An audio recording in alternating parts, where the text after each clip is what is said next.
कब मनाई जाती है? तो आप बोलेंगे 29 जनवरी को, ठीक है। और जो इसका 26 जनवरी को जो आयोजन होता है, यहाँ पर जो परेड चलती है, परेड कहाँ से शुरू करती है चलना, याद रख लेना, वो प्रेसिडेंट हाउस से शुरू होकर के इंडिया गेट तक जाती है। राष्ट्रपति भवन से, राष्ट्रपति भवन से, बात समझ में आई? अब अभी नहीं बोला ना, नहीं आया मजा, तो फिर हमारा पढ़ाना बेकार है। बोलो भाई, बात समझ में आई? सारी चीजें क्लियर हैं? क्या ध्वज का फहराना होता है, ध्वज क्या होता है, ध्वज कैसे बना, ध्वज की जर्नी क्या है। अब इस ध्वज पर विचार करने के लिए ये चीजें यूं ही नहीं आ गई, ये किसकी वजह से आई सारी?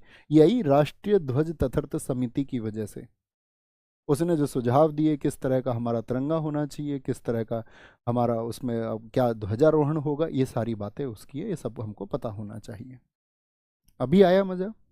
अब बात करते हैं अन्य समितियों की। तो पहली समिति हो गई, दूसरी समिति थी आपका सदन समिति, अर्थात हाउस कमेटी। क्या बोलेंगे इसको? तो आप बोलेंगे हाउस कमेटी।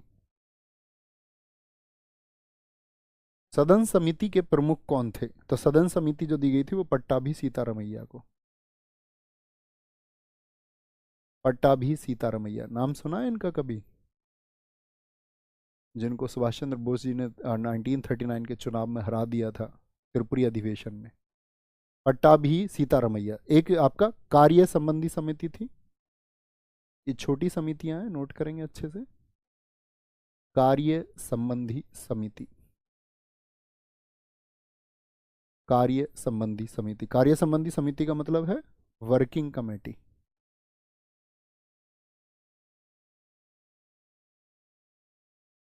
और जो कार्य संबंधी समिति थी, इसके प्रमुख कौन बनाए गए थे? के एम मुंशी, कन्हैया लाल मणिक लाल मुंशी। ठीक है बॉस। चौथी छोटी समिति थी संविधान सभा के कार्यों पर। एक तो कार्य संबंधी थी, एक थी संविधान सभा के जो कार्य हैं, मतलब इंटरनल जो फंक्शन थी वहां की, संविधान सभा के कार्यों पर समिति।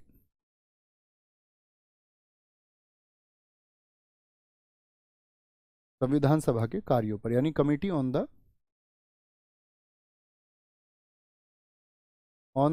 Working of, committee on the working of constituent assembly.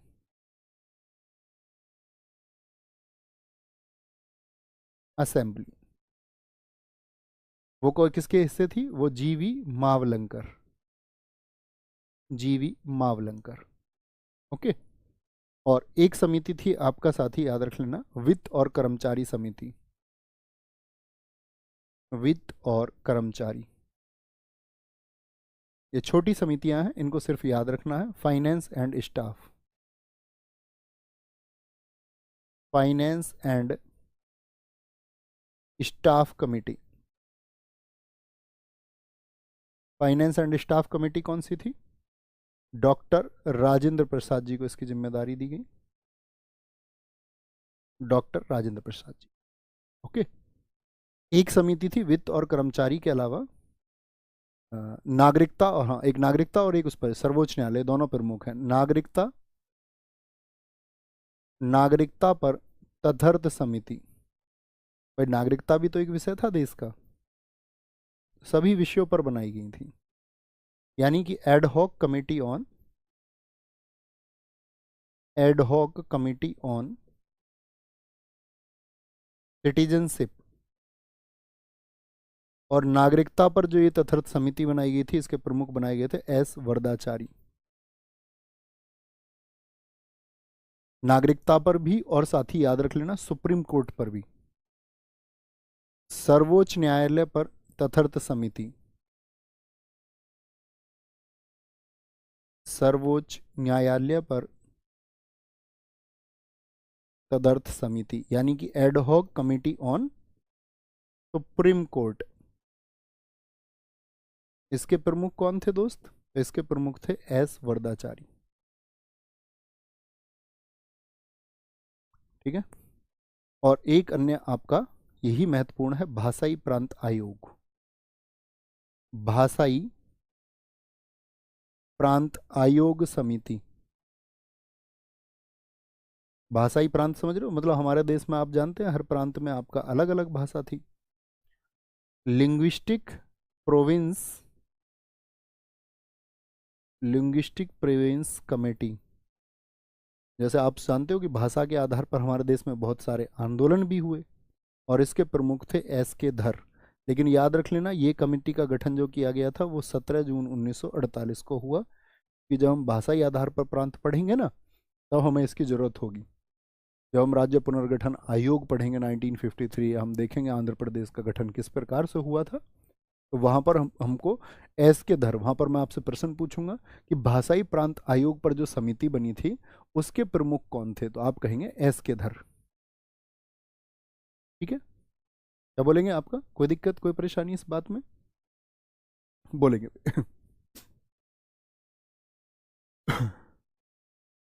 Sir ji please explain, explain क्या कह रहे हैं, प्लीज इंग्लिश एक्सप्लेन। बच्चा ऐसा मतलब मैं क्या बोल रहा हूँ भाई? देखो भाई, मेरे पास आपका सॉल्यूशन नहीं है, प्लीज मेरी रिक्वेस्ट है, आप किसी और को चुन लीजिए। कितनी कमेटीज थी टोटल? 22 कमेटी थी, जिसमें हमने पढ़ा साथी आपका 8 बड़ी समिति और 8 छोटी समितियों को, जो परीक्षा के लिए बहुत इंपॉर्टेंट है, और अन्य मुद्दों पर हमने बात की। कुल कितनी? 22 समितियां थी, प्रश्न करके जाएंगे। ओके, 8 बड़ी समिति, 8 छोटी। सबसे बड़ी ड्राफ्टिंग कमेटी, अध्यक्ष बाबा साहब भीमराव अंबेडकर, ड्राफ्ट बनाने का काम किया। 6 अन्य सदस्य थे, मैंने बताया 6 के 6 नाम में आपका भगवान जी का नाम आता है, ध्यान से देखेंगे। संविधान का पहला प्रारूप BN राव, उनका जो प्रारूप था वो एक्सेप्ट हुआ क्या? आप बोलेंगे नहीं भैया वो एक्सेप्ट नहीं हुआ, ठीक है, क्योंकि उसमें बहुत सारी कमियां थी। तो प्रारूप समिति फिर आपका भारत की आज़ादी के बाद में गठित होती है, और इसका जो प्रारूप था वो अंतिम प्रारूप आया 4 नवंबर को, जिसमें आपका मोर देन 2000 अमेंडमेंट्स करके क्या किया गया, 17 अक्टूबर 1949 को भारत का संविधान नाम दे दिया गया। ओके, बाबा साहब भीमराव अंबेडकर वेस्ट बंगाल से चुने गए थे, लेकिन जब भारत का पार्टीशन हो गया तो वो जो आपका जिस क्षेत्र से चुने गए वेस्ट बंगाल में, मैंने आपको बताया कोल्लार और जेसौर से, तो वो क्षेत्र कहाँ चला गया? पाकिस्तान में चला गया, और इनको फिर बाद में पूना से चुना गया। ठीक है, संघ शक्ति समिति, संघ के लिए को संघ का प्रमुख कौन थे? प्रधानमंत्री नेहरू जी, राज्य नेहरू जी। ठीक है, नियम प्रक्रिया राजा बनाता है, मैंने कहा राजेंद्र, राजेंद्र संचालन राज्य का राजा करते हैं। मूल अधिकार व्यक्ति के किन्होंने बनाए? वल्लभ भाई पटेल जी ने। आप सबको पता होगा कराची अधिवेशन में भी 1931 में किसानों के अधिकारों की मांग किसने रखी थी? सबसे पहले वल्लभ भाई पटेल जी ने। तो वल्लभ भाई पटेल जी को मूल अधिकार, लेकिन इनके लिए 2 सब कमेटीज बनाई गई, अल्पसंख्यक के लिए HC मुखर्जी, ठीक है, किसके, और मौलिक अधिकारों के लिए JB कृपलानी। यहाँ पर बहिष्कृत क्षेत्रों की बात भी की गई, उसको भी हमने यहाँ एक्सप्लेन कर दिया। प्रांतीय, प्रांत की जिम्मेदारी किसको दी गई एकीकरण की? वल्लभ भाई पटेल जी को। छोटी समितियों में राष्ट्रीय ध्वज तथर्थ समिति, यानी कि एक एडहॉक कमेटी बनाई गई। ठीक है, देखो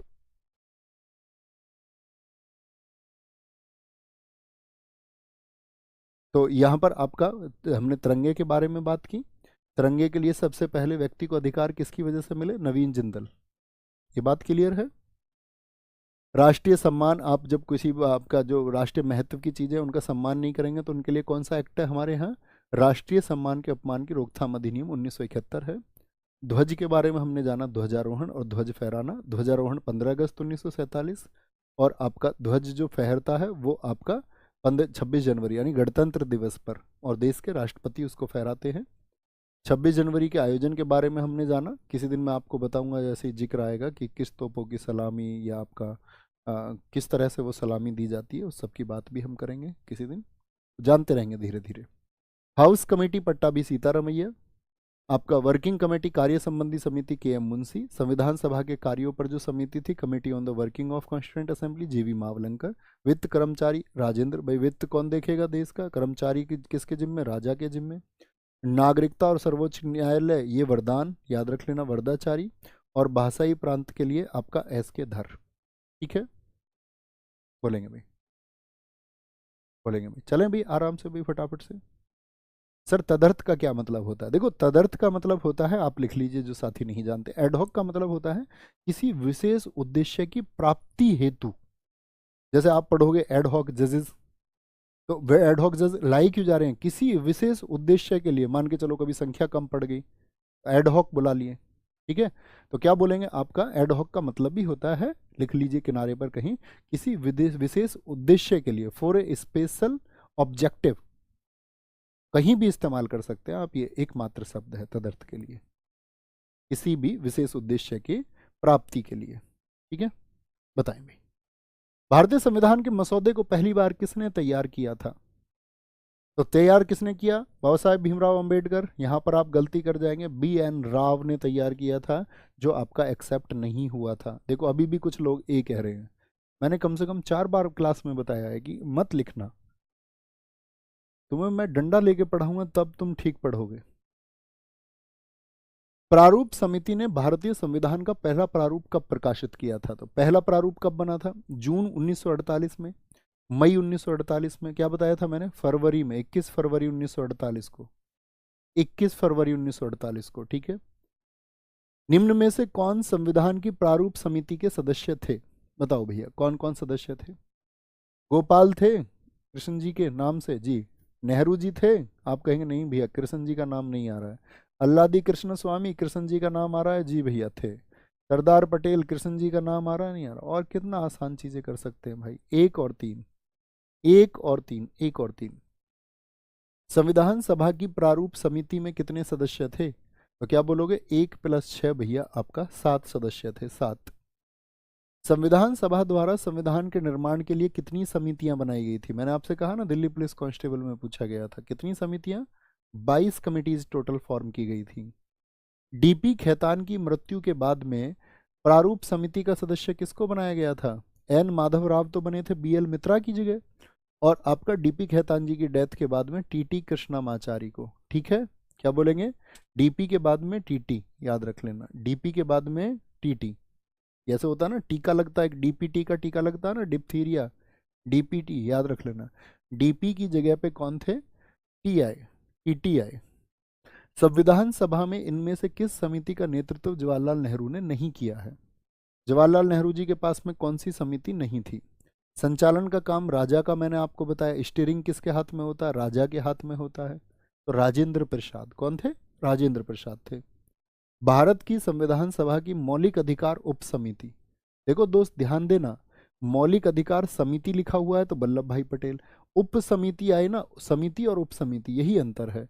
तो मौलिक अधिकारों के लिए जो थी उसमें JB कृपलानी थे, या GV मालवणकारी, महावीर त्यागी। महावीर त्यागी वो व्यक्ति हैं जिन्होंने बाबा साहब को टोक दिया था संविधान सभा में, मैंने कहा था हम भारत के लोग, उन्होंने कहा नहीं, इसमें लोगों का प्रतिनिधित्व तो दिखाई नहीं देता, 10% जनता का है। SK पाटिल नहीं, JB कृपलानी, JB कृपलानी। संविधान सभा द्वारा मौलिक अधिकार अल्पसंख्यक संबंधी सलाहकार समिति के अध्यक्ष कौन थे? अब ये समिति है कि उप समिति है? तो आप बोलेंगे ये सलाहकार समिति है। तो मौलिक अधिकार ये अल्पसंख्यकों के लिए किसको दिया गया था? आपका क्या बोलेंगे, आपका सरदार पटेल जी को। किनको? सरदार पटेल जी को ये जिम्मेदारी दी गई थी। निम्नलिखित में से किस तारीख को भारत की संविधान सभा ने राष्ट्रीय ध्वज को अपनाया था? तो 22 जुलाई 1947 को अपनाया था, 22 जुलाई 1947। भारत के संविधान की सदन समिति के अध्यक्ष कौन थे? जो हाउस कमेटी थी, ठीक है, हाउस कमेटी के चेयरमैन कौन थे? तो chairman was B Pattabhi Sitaramayya. ठीक है, ऐसे समझना कि भैया आपको हाउस बनाना है, सदन बनाना है, तो घर बनाने के लिए जगह तो चाहिए, तो पट्टा तो चाहिए ना जमीन का, तो पट्टा, पहले पट्टा होगा तब आप बनाएंगे घर, भाई जमीन का पट्टा होगा उसी पे तो घर बनाएंगे। जी हाँ। भारत की ध्वज संहिता कब से प्रभावी है? ध्वज संहिता बताएंगे आप एक बार, तो ध्वज संहिता कब आई थी आपका? अब इंपॉर्टेंट बात आ गई, यहाँ तो पेच फंस गया भाई, हमने तो सिर्फ बात कर ली 2002 की, 2002 की। तो अब आप मुझे बताएं ध्वज संहिता कब से प्रभावी है? तो यहाँ पर अगर आप 15 अगस्त आंसर कर देंगे तो अपने नोट्स में इस बात को लिख लो, वहाँ पर हमने सिर्फ 2002, क्योंकि हम कोड लिख रहे थे, प्रभावी हमने शब्द का इस्तेमाल नहीं किया, तो आप वहीं पर अपने नोट्स में लिख लेंगे कि भैया वो आपका 26 जनवरी 2002 से प्रभावी है। ठीक है, ईयर पूछा जाए तो 2002, और उसमें भी डेट पूछे जाए तो 26 जनवरी होगी। ओके।